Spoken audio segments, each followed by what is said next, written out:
Mind your language. यो वाक्य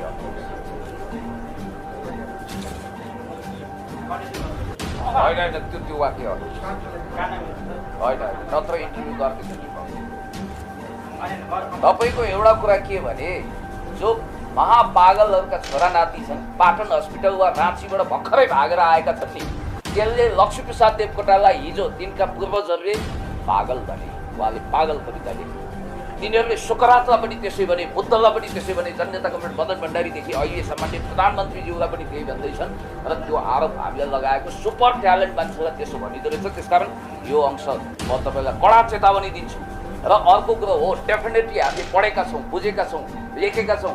नपढ्ने, गवार, अनपढ, एकदम भुस्तिग्रे अशिक्षित मान्छेलाई सम्मान गर्ने अनि पढ्ने मान्छेको झाको झार्ने, यो कुन परम्परा, कुन जङ्गली सभ्यताबाट भर्खरै सुरुङबाट छिरेर रामा पिथेकसबाट पहिला मान्छे हुनुहोस् तपाईँहरू, त्यो भन्नेहरू, त्यसपछि अनि हामी तपाईँको प्रश्नको जवाब।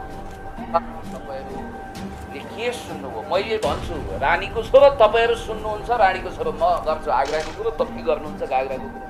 र बाहुन, छेत्री, राई, लिम्बू, तामाङ, गुरुङ, मगर आदि इत्यादि जो हुनुहुन्छ, थारू, मधेसी, दलित, सबै हामी आदिवासी हौँ, सबै हामी मूलवासी हौँ।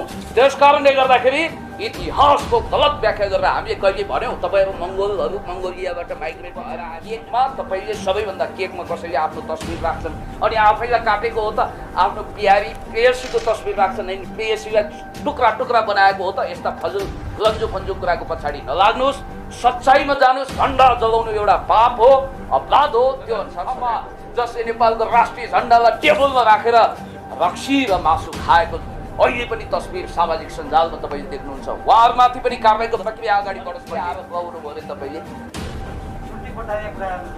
श्रुति भट्टारिया जस्तो टिमुरिया एकदम केडो मेडो अत्यन्तै टेब्लो खालको प्रश्न तपाईँले गर्नुभएको छ। उत्तर पनि मेरो जस्तालाई तस्तै ढेँडाला निस्दै टाइपको हुन्छ।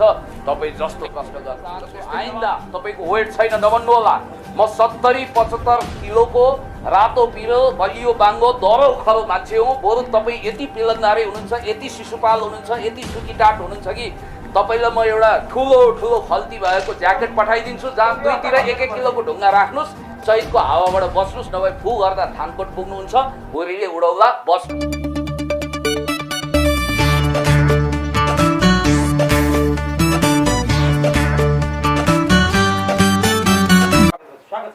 हजुर, धेरै धेरै धन्यवाद, नमस्कार। अब दिनहरू कसरी बितिरहेको छ अहिले? अब निषेध ताकिएको समय छ होइन, अब यहाँ त एकदम मिडियाबाट टाढा रहन नसक्ने मान्छे होइन, यो दिनहरू कसरी बितिरहेको छ अहिले? मिडियाहरू गइरहेको छ, फेरि भइरहेको छ। न मिडियासँग टाँसिएको छु, चुम्बन गरेको छु, न त मिडियाबाट भाग्दै भाग्दै कतै एउटा एकान्त खोज्दै हिँडेको छु। मेरो दिनचर्या मिडियासँग एकदमै नजिक भयो पुण्य गौतम चाहिँ अब मिडिया सँगसँगै लिएर चाहिँ जहाँ जानुपर्ने भन्ने एउटा आरोप छ क्या तपाईँलाई?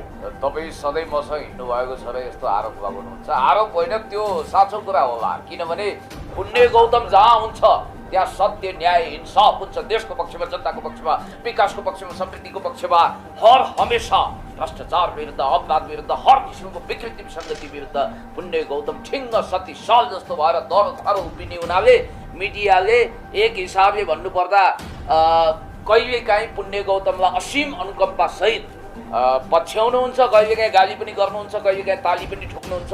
उहाँहरूको आफ्नो कुरा हो। र अर्को कुरा म तपाईँलाई भन्न चाहन्छु, तपाईँको दिनचर्या कसरी बित्दैछ भन्नुहुन्छ गाँठे? मेरो दिनचर्या त्यसरी नै बित्दैछ जसरी तपाईँको पनि दिनचर्या बित्दैछ। निषेधाज्ञा छ, लकडाउन छ। तपाईँ किन देखाउनुहुन्छ त? देखाउनुहुन्छ अनि देखिन्छु।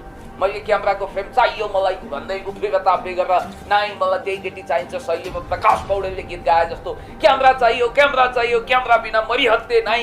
म त एकदम क्यामेरा बिना अधुरो अपुरो हुन्छु भनेको छु र तपाईँहरू नि आउनुहुन्छ, खिच्नुहुन्छ, लानुहुन्छ। त्यो ठुलो कुरा भएन। वेट किन छैन? 70-75 किलो छु। तपाईँ बरु वेट कम भएको मान्छे हुनुहुन्छ। धेरै ठुलो हावाहुरी मुन्डरी आयो भने तपाईँलाई एउटा दह्रो खरो ज्याकेट दिएर पठाउँछु, साथमा तपाईँको त्यो ज्याकेटमा 2 किलो ढुङ्गा पनि हालिदिन्छु ताकि फु गर्दा ठानकोट जाने खालको सुकी ढल ज्यान नउडोस् हावामा।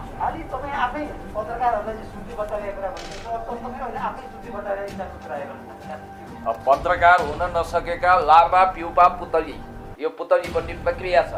पत्रकार हुनको लागि सपना देखेको हुन नसकेका कतिपय क्यामेराम्यानहरू जो युट्युबर कम ज्यादा क्यामेराम्यान हुनुहुन्छ, म क्यामेराम्यानलाई सल्युट गर्छु फेरि। तर आफूलाई सुपर पत्रकार सम्झनेहरूले कहिलेकाहीँ मलाई यस खालका माया गरेर आरोप लगाइदिनुहुन्छ। म उहाँहरूलाई धन्यवाद दिन चाहन्छु। क्यामेराम्यान आफ्नो थान्कोमा महान भएर बस्नु र युट्युबर साथी सोसियल मिडिया कर्मी साथीहरू आफ्नो ठाउँमा बस्नु, म उहाँहरूलाई सल्युट गर्छु। अनि के आरोप लगाउनु भयो अरे तपाईँले? श्रुति बटारिया जस्तो टिमुरिया एकदम टेढो मेढो अत्यन्तै डेब्लो खालको प्रश्न तपाईँले गर्नुभएको छ। उत्तर पनि मेरो जस्तालाई तस्तै ढेँडालाई निस्दै टाइपको हुन्छ। तपाईँ जस्तो प्रश्न गर्नुहुन्छ त्यस्तै जवाब दिन्छु, टिट फर ट्याट। अब मान्छेले के एउटा के पनि आरोप लगाउँछन् भने पुण्य गौतम पिएचडी स्कलर, पुण्य गौतम चाहिँ धेरै पढेर पनि अब यो के भन्दै हिँड्छ अथवा धेरै पढेर बाउ लाग्यो भन्छ। माइन्ड युर ल्याङ्ग्वेज, यो वाक्य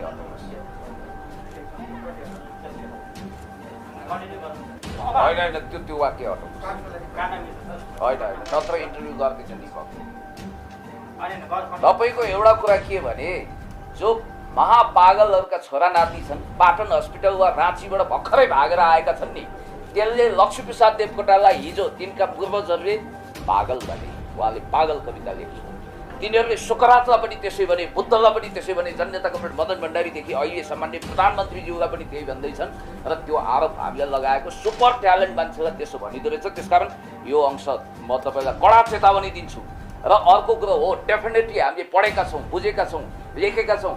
नपढ्ने गवार, अनपढ, एकदम भुस्तिग्रे अशिक्षित मान्छेलाई सम्मान गर्ने अनि पढ्ने मान्छेको झाको झार्ने, यो कुन परम्परा, कुन जङ्गली सभ्यताबाट भर्खरै सुरुङबाट छिरेर रामा पिथेगसबाट पहिला मान्छे हुनुहोस् तपाईँहरू, त्यो भन्नेहरू, त्यसपछि अनि हामी तपाईँको प्रश्नको जवाब दिउँला। भनेपछि महाकवि लक्ष्मीप्रसाद देवकोटालाई पनि चाहिँ मान्छेले यस्तै आरोप लगाएको त थिएन नि त, इतिहास पढ्नु भएको छैन त। ल अरू के प्रश्न हो सोध्नु। अब हामी यो झन्डातिरको कुरा गरौँ।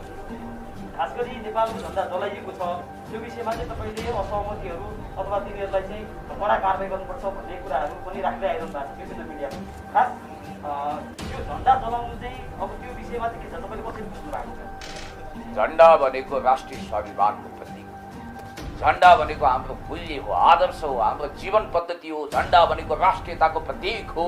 चन्द्र सूर्य अङ्कित महान राष्ट्रिय झन्डा जसमा सपुतहरूको शहीदहरूको रगत लतपतिएको छ, त्यही शहीदहरू जसको रगतले नेपालको सीमा रेखा कोरेको छ हो, त्यस्तो महान चन्द्र सूर्य अङ्कित तीन कुनै झन्डा संसारले अद्वितीय सबैले गौरव गर्न सक्ने राष्ट्रिय स्वाभिमानको हिमाल भएर फरफराइरहेको हाम्रो राष्ट्रिय झन्डा जसलाई हामी ढोग्छौँ, सम्मान गर्छौँ, सल्युट गर्छौँ, त्यो झन्डा जलाउने कुरो सपनामा पनि कसैले देख्न सक्दैन। त्यो झन्डा केवल डन्डामा गाँसिएको 2-3 मिटरको कपडा मात्रै होइन, त्यो तपाईँको मुटु हो, कलेजो हो। त्यहाँ झन्डा मात्रै जलेन साथी हो, त्यहाँ त हाम्रो मुटु कलेजो जलेको छ, नेपाली राष्ट्रिय स्वाभिमान हरहरी जलेको छ। त्यस कारणले गर्दाखेरि म तपाईँलाई भन्न चाहन्छु, खबरदार राष्ट्रिय झन्डा विरुद्ध कसैले आँखा नचम्काउनु, हात नलम्काउनु। राष्ट्रिय झन्डा भनेको महान छ, हाम्रो झन्डा मौलिक छ, हाम्रो देशको परिचय हो, हाम्रो सार्थकता हो। यो महान झन्डा तीन कुनै यो जुन खालको हाम्रो झन्डा छ, त्यो झन्डालाई ग्याल्जेन दोर्जे तामाङ नामक भाइले एउटा गीत बनाउँदाखेरि जलाउनु भएछ। अनि गोपाल गुरुङ भन्ने भारतमा जन्मिएर नेपाली मूलको त हो, नेपाली भाषी हो, नेपाली संस्कृति मान्छु भन्ने त हो। तिनै गोपाल गुरुङ जो भारतबाट अब लखटिए अथवा कसरी नेपाल आए थाहा छैन, र उनले नेपालमा बाहुन क्षेत्री भनेका शरणार्थी हुन्, यिनीहरूलाई गुटुटु लखट्नुपर्छ, उरुरु लखट्नुपर्छ, फिलिली खेद्नुपर्छ, भ्याकुर लखटे जस्तो पाडो खेदाइ गर्नुपर्छ भनेर उनले भनेका रहेछ। त्यही कुख्यात भिडियो हेरेर ग्याल्जेन दोर्जे तामाङको टिमले एउटा गीत बनाउँछ, अडडडडड टाइपको एउटा ऱ्याप हानेको छ त्यहाँ। र त्यो ऱ्यापमा आदिवासी जनजाति भनिएको छैन, मङ्गोल मूलवासीहरूले सबैलाई लखट्नुपर्छ भनेर भनिएको छ। र हाम्रो महान टोपी जसलाई ग्याल्जेन दोर्जे तामाङले एकचोटि सम्झना गर्दै श्रद्धाञ्जली पनि दिनुपर्छ, गोपाल योन्जन जस्ता महान सङ्गीतकार। मेरो टोपी कैलाशको शिर जस्तो भनेर गाउने गोपाल योन्जन जसले म झुक्दै नझुक्ने नेपालको छोरो जस्तो महान गीत गाउनु भएको छ। हो त्यो टोपीलाई पनि कचाककुचुक पारिएको छ, झन्डा जलाइएको छ। त्यसकारण त्यो आपत्तिजनक कुरामा हामीले घोर भर्सना गर्दै कानुनले त उहाँलाई आकाश पताल धुई पताल यत्र तत्र सर्वत्र चाहे सातौँ आसमानमाथि लुकुन चाहे जमिन मुनि छुपुन जहाँ गए पनि धुई पत्ताल खोजेर कडाभन्दा कडा सजाय दिन्थ्यो नि। प्रचलित ऐन नियम कानुन अनुसार कतिले अतिवादी कुरा गरिरहेका छन्, उहाँलाई फाँसी दिनुपर्छ रे, के गर्नुपर्छ रे, फलाना यान त्यान ढिस्काना गर्नुपर्छ भनेर भनिरहेका छन्। त्यो पनि अतिवादी तर्क हो। अर्कोतिर 7 खत माफी दिउँ, त्यो त एउटा कपडा जलाएको आदि इत्यादि पनि भनिरहेका छन्। म यो दुवै अतिवादी तर्कको बिचमा के भन्न चाहन्छु भने हाम्रो महान झन्डाको विषयमा कुरा गरिरहँदा यो देशमा आदिवासी जनजाति मूलवासी मङ्गोल जो भन्नुहोस् 99.9% देशभक्त हुनुहुन्छ। तपाईँलाई थाहा छ मेरो नेपाल प्यारो नेपाल, मेरो नेपाल मेरो देश मलाई लाग्छ प्यारो। यो गीत कसले गायो? राजु लामाजीले। फेरि त्यो ब्यान्डको नाम के? Mongolian heart. आफूलाई मङ्गोलियन भन्नेहरूले एकचोटि सोचुन्।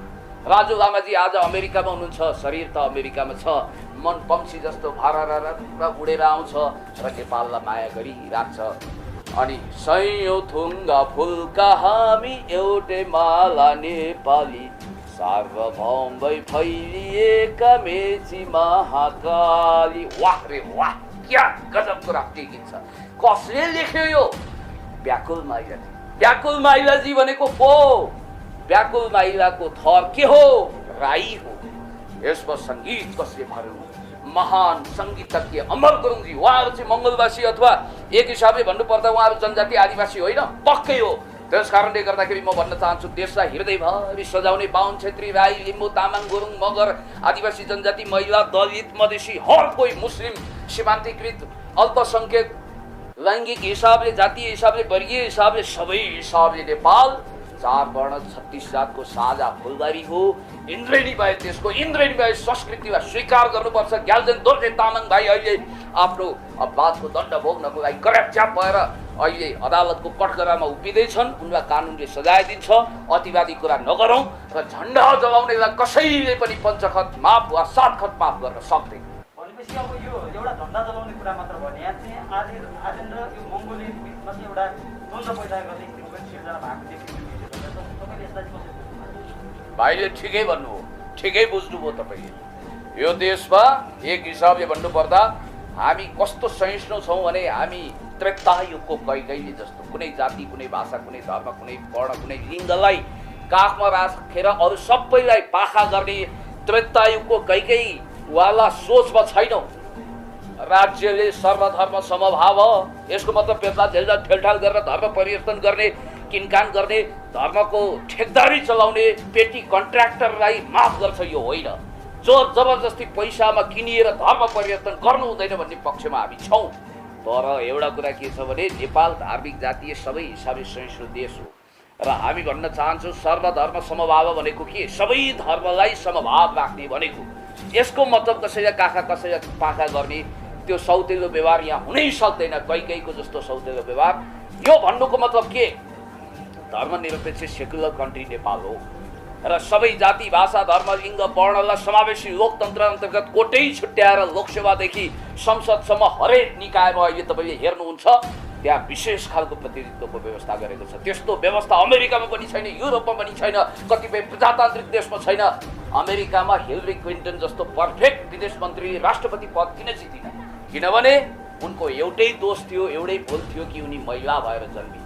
अमेरिकामा महिला भएकै हुनाले उनले हारिन् र हरफन मौला बिन्दास एकदम सन्की टाइपका विवादास्पद रङ्गीन मिजाजका रङ्गिला टाइपका एकदमै स्वच्छन्द टाइपका बाणीमा नियन्त्रण नभएका डोनाल्ड ट्रम्प जस्तो एउटा अस्थिर दम्बी मान्छे त्यहाँको राष्ट्रपति भए। यो कुरा तपाईँलाई थाहा छ। त्यस कारणले हाम्रो संविधानले त कन्स्टिट्युसनले 33% कोटा महिलाको लागि इन्स्योर गरेको छ र भोलि 50% पनि हुन सक्छ। आदि आकाश ढाकेको कुन देशको संविधानमा यस्तो प्रावधान छ मलाई देखाउनुहोस्। आदिवासी दलित जनजाति आदि इत्यादिलाई सबैभन्दा बढी सिट दिएको रिजर्भेसन गरेको उनीहरूको मुक्ति र उत्थानको निम्ति पछि एकदम पञ्चभलात्मी बसेर के भनिस् भन्दा अरे बाबा तपाईँहरूले के सुन्नुभयो? मैले भन्छु रानीको छोरो तपाईँहरू सुन्नुहुन्छ, रानीको छोरो म गर्छु आग्राको कुरो, तपाईँ गर्नुहुन्छ घाग्राको कुरो भन्ने बित्तिकै अघिसम्म डन्डा लगाउन तयार भएका सबै तिग्रेहरूले सबै महिषासुर जस्ता एकदम डनहरूले त त्यसपछि तुरुन्तै खसी ढालेछन् कति राम्रो कुरो गरेको उहाँले भनेर। एउटै शब्द एउटा मान्छेको मायाले कति फरक पार्दछ जिन्दगीमा भने जस्तो एउटै शब्दले पनि कति कमाल गर्छ। त्यसकारण त्यो भाइले जसरी झन्डा जलाउनु भयो त्यो कलाकारिता मात्रै थिएन। म अलिकति स्पष्ट, भाइ दिदी बहिनी साथीभाइ जो छन् हर कोही कानुनको कठघरामा उभिनुपर्छ। कसुर अनुसारको सजाय हाम्रो न्यायालय भनेको दुधको दुध पानीको पानी छुट्याउन सक्षम राजहंस जस्तो छ। गान्धारी पट्टी बाँधेर बसेका यो युधिष्ठिरकालीन समयका धृतराष्ट्रहरू होइनन्। न्यायाधीशहरू भनेका न्यायमूर्ति हुन्। अदालत न्यायको मन्दिर हो। दुधको दुध पानीको पानी छुट्याउने राजहंसको भूमिका त्यहाँ निर्वाह हुन्छ। कसुर अनुसार सजाय अवश्य पनि भोग्छ। अर्को कुरा तपाईँले गरेको प्रश्नको जवाब मैले टुङ्ग्याएको छैन। The clash of civilization and remaking of old order written by Samuel P Huntington, हामी पिएचडी स्कलरको लागि त्यो गीता सरको महत्त्वपूर्ण ग्रन्थ मानिन्छ। त्यो घोकेर जाति जाति वर्ण वर्ण लिङ्ग लिङ्ग भेष भाषा संस्कृतिको बिचमा काट्न छिन बचाउने जातीय साम्प्रदायिक द्वन्द्वको एउटा मैदान नेपाललाई बनाउने, परेड ग्राउन्ड बनाउने, द्वन्द्वको कारखाना खडा गर्ने अनि सन् 90 को दशकको हुटु र तुटसी जुदाएर रुवान्डालाई जसरी विच्छेद बनाए अहिले पल कागबेले सम्हालेर नेपाल जस्तै शान्ति र समृद्धिको क्षेत्रमा अगाडि भव्य पहल गर्दै अगाडि बढिरहेको छ रुवान्डा। त्यस कारणले गर्दाखेरि नेपालमा जातीय साम्प्रदायिक दङ्गा भड्काउने, दङ्गा फसाद मचाउन चाहने, धमिलो पानीमा माछा मार्न चाहने कुत्सित षड्यन्त्रकारीहरूले जब भारतमा झन्डा जल्छ नि, रहस्यमय कुरा म तपाईँलाई भन्दैछु, भारतमा झन्डा जलेको बेला भारतमै जन्मिएर नेपाली बाहुन क्षेत्रीलाई खेल्नुपर्छ यिनीहरू शरणार्थी हो भनेर कुतर्क गरेर हलाहल विष प्रकट गर्ने भारतमा जन्मिएका गोपाल गुरुङ, नेपाली मूलका गोपाल गुरुङले भनेका कुरा टिभीका अभिव्यक्तिहरूलाई एकदम गीता जस्तो मन्त्र जपेर या केही मान्छेहरूले झन्डा जलाउनुलाई एक हिसाबले तपाईँको खोरमा सिङ्गारी बाख्रो हराउनु र जङ्गलमा चितुवा कराउनुको संयोग मान्नुहुन्छ कि यो सुनियोजित षड्यन्त्र मान्नुहुन्छ। कहिलेकाहीँ छट्टु स्यालले नि चिल्लायो चिल्लायो भनेर हल्ला गरिदिन्छ अनि त्यसपछि माउ र चल्ला छोपेर ठ्याक्क अब मालिकले त चिलतिर हेर्छ अनि छट्टु स्यालले यताबाट चल्ला र माउ छोपेर टाप कस्छ के। त्यस्तो स्थिति षड्यन्त्र पनि हुनसक्छ। त्यसकारण देशी विदेशी प्रतिक्रियावादी षड्यन्त्रकारीहरूले हात हातमा नचाहेका युरो डलर भारूमा आफ्नो हातमा बेचेका यस खालका छौडाहरू, यस खालका धन्दा सेठ जगर सेठहरू जो वास्तवमै इन्डो वेस्टसँग टिल्ट भएका छन्, त्यस्ता अन्डर कभर एजेन्टहरूले नेपालको राष्ट्रिय सार्वभौमसत्ता, अखण्डता, भौगोलिक स्वतन्त्रता, नेपालको नेसनल सोभरेनिटी, टेरिटोरियल इन्टिग्रिटी, इन्डिपेन्डेन्सीमाथि अहिले हलाहल विष प्रकट गरिरहेका छन्। हामी भन्न चाहन्छु ग्याल्जेन दोर्जेन भाइ, तपाईँले राष्ट्रिय झन्डा एकचोटि फेरि ढोग्नुहोस्, माफी माग्नुहोस्, कन्फेसन्स गर्नुहोस्। जिन्ज्या कुसोको भाषामा भन्नुपर्दा कन्फेसन्स भन्दा ठुलो कुरो केही पनि छैन र तपाईँले जनतासँग माफी माग्नुपर्छ, तपाईँले आत्मआलोचना गर्नुपर्छ। राष्ट्रिय महान झन्डा जिन्दाबाद र तपाईँले आफ्नो कसुर अनुसार सजाय त भोग्नुपर्छ। र म यही भन्न चाहन्छु, यहाँ एकाथरी हेर्नुहोस् लोकतन्त्र मास्न चाहने वडा सदस्यमा पनि जमानत गुमाएकाहरू र अर्को थरी उग्र जातिवादीहरूले देशलाई रुवान्डा बनाउन खोजिरहेका छौँ। त्यस्तो हुन हामी किमार्थ दिनेवाला छैन। अब त्यही गीतको शब्दलाई साबटी लिने हो भने त्यहाँ चाहिँ छेत्री बाहुनलाई चाहिँ शरणार्थी भन्छ। वास्तवमा छेत्री बाहुन शरणार्थी नै हुन्छ कसरी हुन्? कोही पनि शरणार्थी छैनन्। हामी वंशजका बकैदा नागरिक हौँ। किनभने नेपालमा आदिवासी जनजाति, दलित, महिला आदि इत्यादि भनेर हामीले समावेशी प्रजातन्त्रको एउटा सुन्दर अभ्यास गरेको तपाईँलाई थाहा छ। जातीय वर्गीय रङ्गीय सबै हिसाबले नेपालको समावेशी प्रजातन्त्र एउटा इन्द्रणीमय छ र बाहुन, छेत्री, राई, लिम्बू, तामाङ, गुरुङ, मगर आदि इत्यादि जो हुनुहुन्छ, थारू, मधेसी, दलित, सबै हामी आदिवासी हौँ, सबै हामी मूलवासी हौँ। त्यस कारणले गर्दाखेरि इतिहासको गलत व्याख्या गरेर हामीले कहिले भन्यौँ तपाईँहरू मङ्गोलहरू मङ्गोलियाबाट माइग्रेट भएर आएको भन्यौँ। हामी के भन्छौँ भने हर कसैको नेपाली वंशज नागरिकको यो देशमा बुद्धिकै अधिकार छ। फलाना तिलाना ढिस्काना चाहिँ यस्तो, हामी चाहिँ त्यस्तो, हामी चाहिँ विशेष खालका, तिमीहरू चाहिँ अलिकति कमसल खालका। खबरदार यसो भन्न पाइँदैन। नाङ्लो ठटाएर हात्ती तर्सिँदैन। छेत्री बाहुन समुदायबाट चाहिँ प्रतिनिधित्व गर्ने शीर्ष नेताहरू नेपाली काङ्ग्रेस, त्यसपछि नेकपा लगायत पूर्व राजा ज्ञानेन्द्र शाह, पृथ्वीनारायण शाह लगायत फोटोहरू चाहिँ स्पष्ट रूपमा जलाएको देखिया छ त्यो झन्डासँगै होइन। भनेपछि यो के हो? यसलाई कुण्ठाको रूपमा लिनुहुन्छ कि तपाईँ यो के चाहिँ हो? तपाईँको विचारमा के जस्तो लाग्छ? यो एक हिसाबले भन्नुपर्दा नेपाललाई द्वन्द्वको भुङ्ग्रोमा जाग्ने लोकतान्त्रिक संस्कार र चरित्रलाई मटिया मेट बनाउने एक खालको कन्स्पिरेसी थ्योरी हो भन्दाखेरि फरक पर्दैन। म यति कुरा भन्छु, रहस्यको पर्दा उग्रिँदै जान्छ। अर्को कुरा के छ भने महान चन्द्र सूर्य अङ्कित नेपालको झन्डा जो सपुतहरूको रगतले लतपतिएको छ, त्यो झन्डाको एउटा तपाईँले चन्द्रमा माथि देख्नुहुन्छ, सूर्य तल देख्नुहुन्छ, त्यसको अर्थ के? युनिफायर किङ पृथ्वीनारायण शाह चन्द्रवंशी हुनुहुन्थ्यो। उहाँले सूर्यवंशी राजा शासकहरूलाई हराएको हुनाले प्रतीकको रूपमा चन्द्र सूर्य राख्नुभयो। सूर्य प्रतीक के हो भने यो राप तापले प्रज्वलित भएको भतपति पोल्ने खालको एउटा प्रज्वलित प्रतीक हो भने चन्द्रमा शीतल हुन्छ, मायालु हुन्छ, दयालु हुन्छ।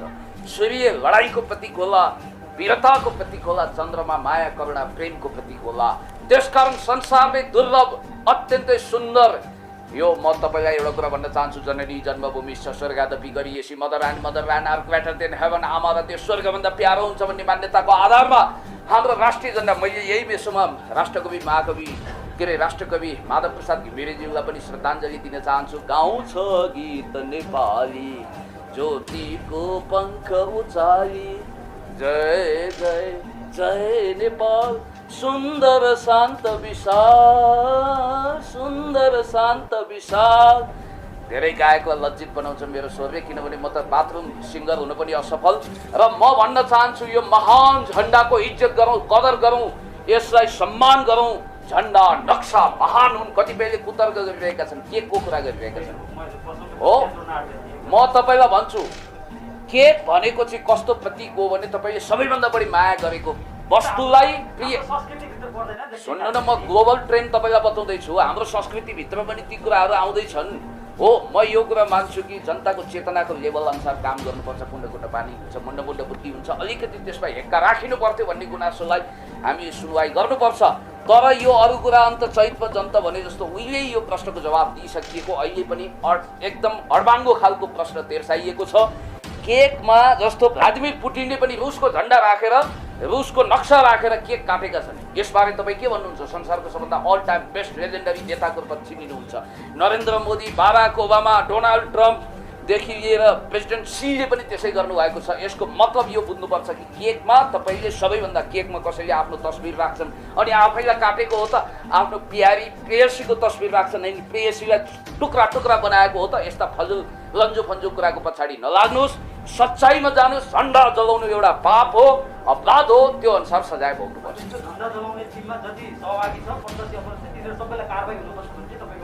मैले भने पनि नभने पनि राज्यले गरिहाल्छ। राज्यले आफ्नो काम गर्छ, कानुनले आफ्नो काम गर्छ। त्यस कारणले गर्दाखेरि काँक्रो चोरलाई मुड्की शास्ति भने जस्तो सजायको प्रकृति कति हुने, ठुलो अपराधको ठुलै सजाय हुन्छ, सानो अपराधको सानै सजाय हुन्छ। राज्यले, न्यायालयले यसलाई लडतड मान्दैन। त्यसकारण कानुन बमोजिम, ऐन नियम बमोजिम कारवाही अवश्य पनि हुन्छ।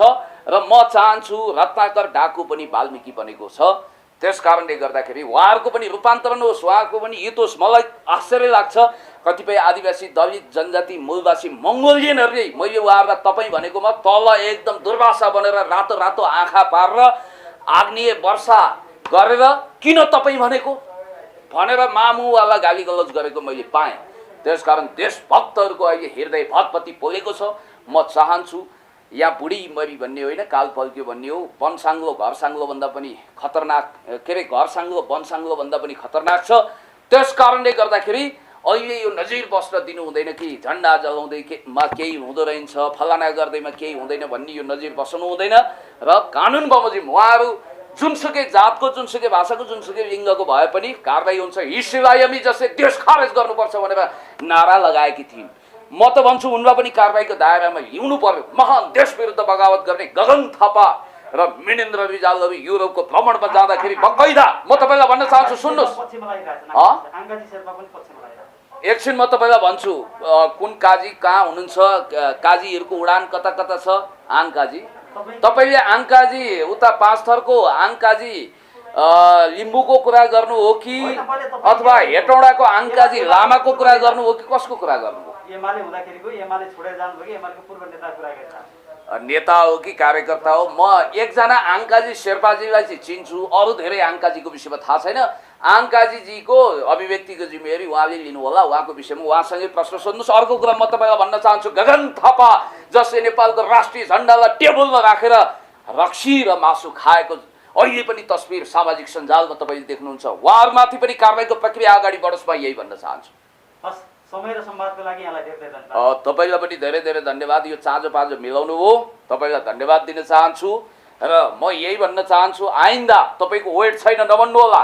म 70-75 किलोको रातो पिरो बलियो बाङ्गो दरो खरो मान्छे हुँ। बरु तपाईँ यति पिलन्दारे हुनुहुन्छ, यति शिशुपाल हुनुहुन्छ, यति सुकीटाट हुनुहुन्छ कि तपाईँलाई म एउटा ठुलो ठुलो खल्ती भएको ज्याकेट पठाइदिन्छु, जहाँ दुईतिर 1-1 किलोको ढुङ्गा राख्नुहोस्, चैतको हावाबाट बस्नुहोस्, नभए फु गर्दा थानकोट पुग्नुहुन्छ, हुरीले उडौला, बस्नुहोस्। हस्, धन्यवाद।